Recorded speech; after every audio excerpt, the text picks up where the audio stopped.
Hi. So இன்னைக்கான video என்ன அப்படின்னா, இன்னைக்கு நான் ஆல்ரெடி இன்னொரு வீடியோ போட்டிருந்தேன். நான் மாவாட்டி இந்த மாதிரி வச்சுருந்தேன் அப்படின்னு சொல்லிட்டு. அப்போ அவ்வளோவா பொங்கலை. இன்றைக்கி பார்த்தா நல்லாவே பொங்கி, அதுவே ஒரு இட்லி எனக்காக இட்லியே ப்ரிப்பேர் பண்ணி தர அளவுக்கு பொங்கி இருந்தது. எனக்கு பார்க்கவே ரொம்ப சந்தோஷமாக இருந்தது. ஆனால் எனக்கு ஒரு விஷயம் மட்டும் புரியவே இல்லை. அன்னைக்கு ஆட்டின மாவுக்கும் அதே மெஷர்மெண்ட் கப்பில் தான் அரிசி, உளுந்து, வெந்தயம் எடுத்தேன். அதே மெஷர்மெண்ட்டில் தான் இன்றைக்கும் எடுத்தேன். ஆனால் இன்றைக்கி இவ்வளோ நல்லா பொங்கி வந்திருக்குன்னு நினைக்கும்போது ரொம்ப சந்தோஷமாக இருக்குது. எனக்கெலாம் ஒரு 7 நாளைக்கு நல்லா மாவு அரைச்சி அப்படியே ஃப்ரிட்ஜில் ஸ்டோர் பண்ணி வச்சு எப்போனாலும் எடுத்து சாப்பிட்லாம் தான் தோணும்.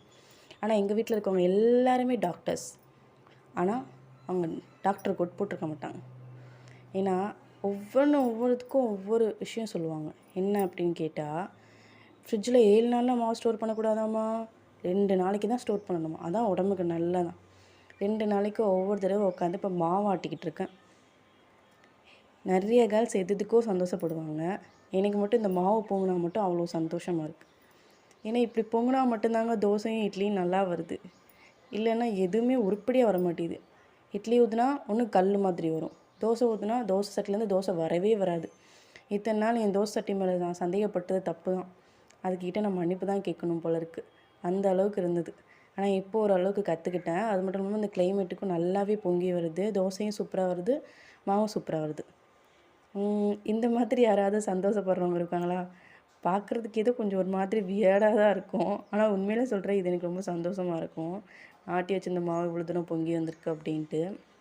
ஏன்னா இதுக்கு முன்னாடி நான் ஆட்டி வச்சது எல்லாமே கீழே ஒரு தட்டு வச்சு மேலே வச்சு மூடி தான் வச்சுருப்பேன்.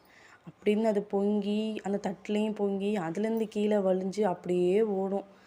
ஐயோ என்னடா இப்படியே ஆகுது அப்படின்னு சொல்லிட்டு கவுண்டர் டாப்போட ப்ளேஸை மாற்றிட்டேன். சிங்க்குக்கு கொஞ்சம் தூரம் தள்ளி மட்டும் அந்த இதில் வச்சோன்னா டக்குன்னு க்ளீன் பண்ணவும் ஈஸியாக இருக்கும் அப்படின்ட்டு.